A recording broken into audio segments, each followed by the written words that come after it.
بے شمار دولت دینے والا وظیفہ 21 بار جو بھی پڑھتا ہے 21 کروڑ حاصل کرتا ہے۔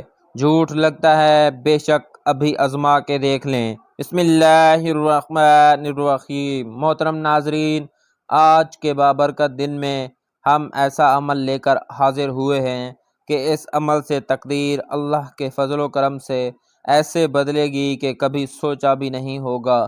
ناظرین، صبح بستر سے اٹھتے ہی اللہ پاک کا صرف ایک نام پڑھ کے دیکھو، سارا دن غیب سے پیسے ملتے رہیں گے۔ جو اس کو پڑھ لیں گے ناظرین، اس وظیفے سے آپ کو بے پناہ دولت ملے گی، آپ کے تمام مسئلے حل ہو جائیں گے۔ ناظرین، اللہ پاک کی ذات بہت نوازنے والی ذات ہے۔ اللہ پاک کی ذات بہت رحیم ذات ہے۔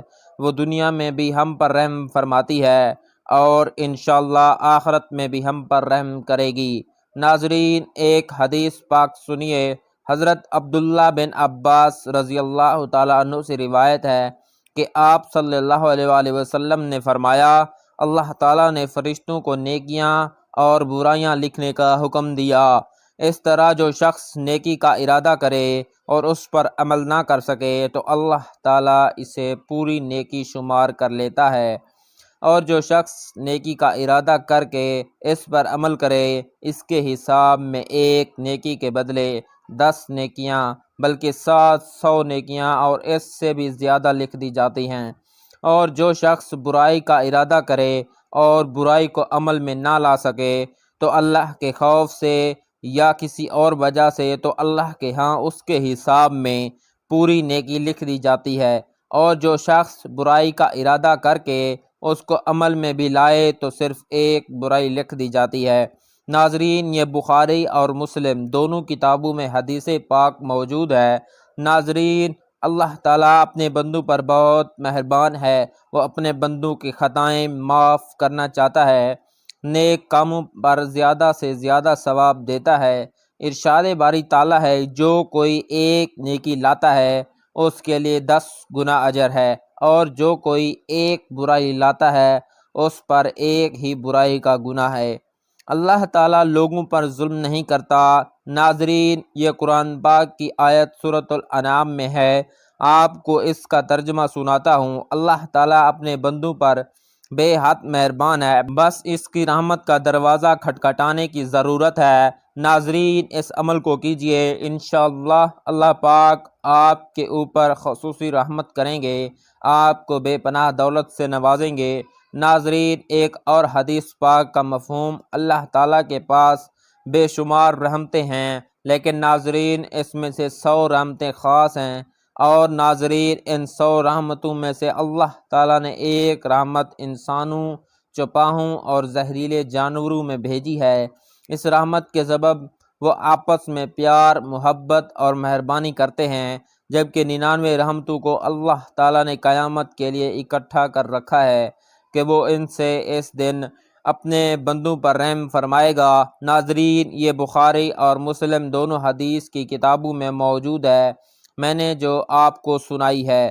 انسانوں کو چاہیے اپنی جائز حاجات اور مرادوں کے حصول کے لیے اللہ کی طرف رجوع کریں اور فرائض کی پابندی کریں، گناہوں سے بچیں اور کثرت سے توبہ و استغفار کریں۔ ایک جگہ روایت ہے، حضرت سیدنا حسن بصری رحمۃ اللہ علیہ کے پاس ایک شخص آیا اور اس نے خشک سالی کی شکایت کی۔ آپ رحمۃ اللہ علیہ نے اسے استغفار کرنے کا حکم دیا۔ دوسرا شخص آیا، اس نے تنگ دستی کی شکایت کی تو اسے بھی یہی حکم فرمایا۔ پھر تیسرا شخص آیا، اس نے اولاد نہ ہونے کی شکایت کی تو اس سے بھی یہی فرمایا۔ پھر چوتھا شخص آیا، اس نے اپنی زمین کی پیداوار کم ہونے کی شکایت کی تو اس سے بھی یہی فرمایا۔ حضرت ربیع بن سبی رحمۃ اللہ علیہ وہاں حاضر تھے۔ انہوں نے عرض کی، آپ کے پاس چند لوگ آئے اور انہوں نے مختلف حاجتیں پیش کیں، آپ نے سب کو ایک ہی جواب دیا کہ استغفار کرو۔ تو آپ رحمۃ اللہ علیہ نے ان کے سامنے یہ آیات پڑھیں جن میں استغفار کو بارش، مال، اولاد اور باغات کے عطا ہونے کے سبب فرمایا گیا ہے۔ ناظرین، یہ ایک تسبیح ہے کہ جو شخص اس تسبیح کو 21 دفعہ پڑھتا ہے اس کو رزق کی تنگی نہیں ہوتی۔ آج کے خاص ویڈیو میں رزق کے حوالے سے ایک ایسی تسبیح کا عمل پیش کیا جا رہا ہے جو کہ حدیث شریف سے ثابت شدہ ہے، اور اگر آپ یہ تسبیح پڑھنا شروع کر دیں گے اور اس تسبیح کا ذکر کرنا شروع کر دیں گے تو فرشتے بوریاں بھر بھر کر آپ کو رزق دیں گے انشاءاللہ۔ اور جیسے ہی آپ اس تسبیح کو پڑھنا شروع کر دیں گے آپ کے لیے غیب سے مال و دولت کا انتظام ہو جائے گا۔ سب سے پہلی بات ہمیشہ یاد رکھیے کہ اللہ تعالیٰ کی ذات سے کبھی بھی مایوس نہ ہوں، بلکہ ہر تکلیف، ہر آزمائش، ہر دکھ، بیماری، ہر مصیبت میں اللہ تعالیٰ کی ذات پر ہی کامل یقین رکھیں۔ ہمارا عقیدہ اور ایمان ہے کہ ہر خوشی اور ہر غم اللہ کی طرف سے ہی آتی ہے، اس لیے جب بھی کوئی پریشانی آئے یا کوئی مصیبت آئے تو اللہ کو کثرت سے یاد کرنا شروع کر دیں۔ جو لوگ اللہ کے ساتھ اس کی بندگی، اس کا شکر اور صبر کے ذریعے جڑے رہتے ہیں اور اس کے بندوں کے ساتھ نرمی اور احسان کا رویہ رکھتے ہیں، اللہ تعالیٰ کے بندوں کے ساتھ محبت سے پیش آتے ہیں، ان سے پیار کرتے ہیں، تو یقین کیجئے اللہ ان کی غیب سے مدد کرتا ہے اور ان کے معاملات عزم سے انجام پاتے رہتے ہیں۔ ناظرین، جو بھی شخص یہ تسبیح پڑھنا شروع کر دیتا ہے اللہ تعالیٰ اس کے رزق کا بندوبست خود فرما دیتے ہیں۔ وہ کون سی دولت والی تسبیح ہے ہم بتاتے ہیں۔ وقت کی نزاکت کو مد نظر رکھتے ہوئے وظیفے کی طرف چلتے ہیں۔ یہ وظیفہ آپ نے فجر کی نماز کے بعد سب سے پہلے اول و آخر 3 مرتبہ درود ابراہیمی پڑھنا ہے۔ میرے پیارے آقا صلی اللہ علیہ وآلہ وسلم کا فرمان رحمت ہے کہ بندہ مجھ پر ایک بار درود پڑھتا ہے اللہ پاک اس پر 10 رحمتیں نازل فرماتا ہے اور ساتھ ہی اس کے 10 درجات بھی بلند فرماتا ہے۔ تو اپنی مغفرت کروائیں، پیارے آقا صلی اللہ علیہ وآلہ وسلم پر کثرت کے ساتھ درود پڑھیں، کیونکہ آپ صلی اللہ علیہ وآلہ وسلم پر درود پاک پڑھنا باعث رحمت اور باعث برکت بھی ہے۔ جن لوگوں کو پریشانیاں لاحق رہتی ہیں، ناظرین، درود پاک پڑھنے کے بعد آپ نے سبحان اللہ و بحمدہ سبحان اللہ العظیم استغفر اللہ، یہ آپ نے فجر کی نماز پڑھ کر 21 مرتبہ پڑھنا ہے، اور اس کے بعد اللہ پاک کے صفاتی نام یا وہاب کی 100 دانوں کی ایک تسبیح پر شمار کرنی ہے۔ حق تعالیٰ کا صفاتی نام یا وہاب ہے، یہ اسم جمالی ہے اور اس کے اعداد 14 ہیں۔ یہ اسم مبارک وہب اور ہبہ سے مشتق ہے اور اس کے معنی بخشنے اور عطا کرنے کے آتے ہیں۔ ایسی بخشش اور عطا کے جس کے پیچھے کوئی غرض نہیں ہو، اللہ تعالیٰ اپنے بندوں کو بغیر کسی غرض سے عطا کرتا ہے، اس لیے بجا طور پر صرف وہی حقیقتاً یا وہاب کہلانے کا حقدار ہے۔ اس اسم مبارک سے متصف ہونے کی صورت یہ ہے کہ اپنی جان و مال کو بندہ خدا کی رضا کرنے کے لیے بے دریغ خرچ کرے اور بغیر کسی مفاد اور لالچ کے اللہ کے بندوں کی مدد کرے۔ جو ایسا کرے گا اللہ تعالیٰ اسے بے حساب رزق عطا فرمائے گا اور اسے کبھی محتاج نہ ہونے دے گا۔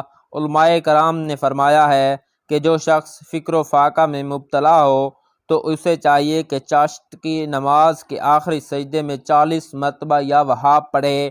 اگر اس عمل کی پابندی کسی نے 40 دن کر لی تو اللہ تعالیٰ اس کے فکر و فاقے دور کر دے گا۔ اکابرین نے فرمایا ہے کہ جو شخص صبح کی نماز کے بعد یا وہاب کا 300 مرتبہ درود کرے گا اللہ تعالیٰ اس پر رزق کے دروازے کو کشادہ کر دے گا اور اسے اتنا عطا کرے گا کہ اس سے سمیٹا نہ جائے گا۔ بزرگوں نے فرمایا ہے کہ اگر کوئی شخص نصف شب کے بعد اپنے گھر کے صحن میں کھڑے ہو کر 300 مرتبہ یا وہاب پڑھے گا تو چند دنوں میں اس کی غربت رفع ہو جائے گی۔ ایک مرتبہ ایک صحابی نے عرض کی کہ یا رسول اللہ صلی اللہ علیہ وآلہ وسلم، دنیا نے مجھ سے پیٹھ پھیر لی ہے۔ آپ صلی اللہ علیہ وآلہ وسلم نے فرمایا، کیا تجھے وہ تسبیح یاد نہیں جو تسبیح فرشتوں اور مخلوق کی ہے، جس کی برکت سے روزی دی جاتی ہے؟ جب صبح صادق طلوع ہو تو یہ تسبیح پڑھا کرو، استغفر اللہ، دنیا تمہارے پاس ذلیل ہو کر آئے گی۔ وہ شخص چلا گیا، کچھ مدت ٹھہر کر دوبارہ حضور خدمت حاضر ہوا اور کہنے لگا کہ یا رسول اللہ صلی اللہ علیہ وآلہ وسلم، دنیا میرے پاس اس کثرت سے آئی کہ میں حیران ہوں کہ کہاں اٹھاؤں اور کہاں رکھوں۔ حضرت ابو ہریرہ رضی اللہ تعالیٰ عنہ سے روایت ہے کہ رسول اللہ صلی اللہ علیہ وآلہ وسلم نے فرمایا، دو کلمے ہیں جو زبان پر ہلکے اور میزان میں بھاری ہیں اور اللہ کو بہت محبوب ہیں، سبحان اللہ و بحمدہ سبحان اللہ العظیم۔ اللہ ہر اس چیز سے پاک ہے جو اس کے شایان شان نہیں، اور سب حمد اسی کی سزاوار ہے۔ اللہ ہر اس چیز سے پاک ہے، اس کے شایان شان نہیں، سور عظمت کی ہر صفت سے متصف ہے۔ دعا ہے کہ اللہ تعالی ہم سب کی تنگ دستی اور پریشانی کو دور کرے اور اپنے حفظ و امان میں رکھے۔ اللہ تعالی ہم سب کا حامی و ناصر ہو۔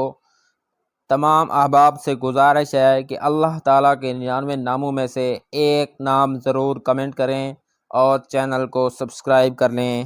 اللہ حافظ۔